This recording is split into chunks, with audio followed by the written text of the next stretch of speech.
प्रकाश industry company के बारे में जानने के लिए आपने इस वीडियो के ऊपर क्लिक किया है तो मेरी बातों को ध्यान से सुनिएगा। अगर आप लॉन्ग टर्म निवेशक हैं और आपको यही डोमेन पसंद है, यही सेक्टर पसंद है, स्टील और आयरन प्रोडक्ट वाली, तो मुझे लगता है कि इस डोमेन की और भी अच्छी कंपनियां हैं जो कि वेल एस्टैब्लिश्ड हैं, जिसकी फाइनेंशियल्स अच्छी है, जिसकी मैनेजमेंट अच्छी है, उसको आप कंसीडर कर सकते हैं अपनी पोर्टफोलियो के लिए, अगर आपको बहुत ज़्यादा मगजमारी नहीं करनी है तो। मेरी बात को समझ गए? ठीक है। लेकिन इसके बावजूद भी आप छोटी कंपनी प्रकाश इंडस्ट्री जैसी नैनो कैप कंपनी को कंसीडर कर रहे हैं अपनी पोर्टफोलियो के लिए, तब भी मेरी बातों को अब ध्यान से सुनिएगा। सबसे ज़रूरी बात यह है, अच्छी बातों को पहले सुन लीजिए, कि कंपनी के रेवेन्यू में ग्रोथ है, ग्रीन फ्लैग है। कंपनी के शुद्ध लाभ में ग्रोथ है, ग्रीन फ्लैग है आपके लिए। कंपनी का एसेट्स मैनेजमेंट अच्छा है, ये भी आपके लिए ग्रीन फ्लैग है।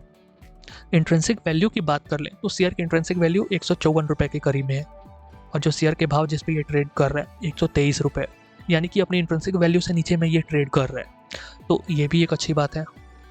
इसके अलावा अच्छी बात ये है कि कंपनी के प्रमोटर के पास 44% से ज़्यादा के स्टेक है। और भी अच्छी चीज़ें हैं, कंपनी का रिटर्न ऑन इक्विटी 11% है, रिटर्न ऑन कैपिटल एम्प्लॉयड 11.5% है। सिंपल आसान भाषा में, कंपनी अगर 100 रुपये डिप्लॉय कर रही है तो 11.5% का रिटर्न लेके जा रही है, इस बात को समझ लीजिए। लेकिन अब इस कंपनी की दिक्कतों को जानने के लिए आप इस वीडियो को अभी तक देख रहे हैं, तो सुन लीजिए क्या दिक्कतें हैं इस कंपनी के साथ। कंपनी के साथ दिक्कत पहला तो ये है कि कंपनी के अंदर स्टेबल ग्रोथ नहीं है। कभी कंपनी के रेवेन्यू में बहुत ज़्यादा ग्रोथ है, कभी अचानक से डिप आती है। सेम चीज़ कंपनी के शुद्ध लाभ के साथ है, कंपनी के प्रॉफिट के साथ है, कि कभी बहुत अच्छी ग्रोथ देखने को मिल रही है, कभी अचानक से कंपनी के ग्रोथ में गिरावट आ जा रही है। साथ में कंपनी लगातार कैश बर्न कर रही है, यानी कि कंपनी 2025 के वित्तीय वर्ष में देखा जाए तो मोटा मोटी कैश जनरेट नहीं की है।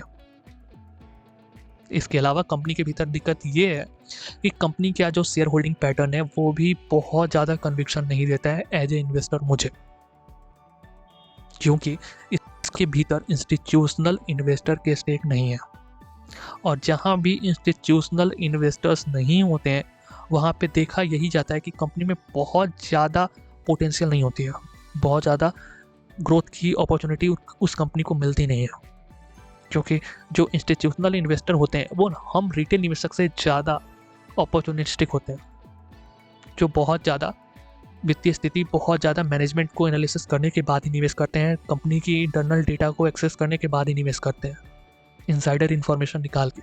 तो वो लोग अगर इधर इंटरेस्टेड नहीं है, इसका मतलब यही है कि कंपनी के भीतर बहुत ज़्यादा ड्रास्टिक ग्रोथ नहीं आने वाली है, और अगर आती भी है तो यही होगा, जो फोमो में होंगे रिटेल निवेशक या फिर ऑपरेटर के चक्कर में फंस के इस कंपनी का शेयर भाव बढ़ेगा और फिर पंप एंड डंप होकर वहाँ पे लोग फंसेंगे।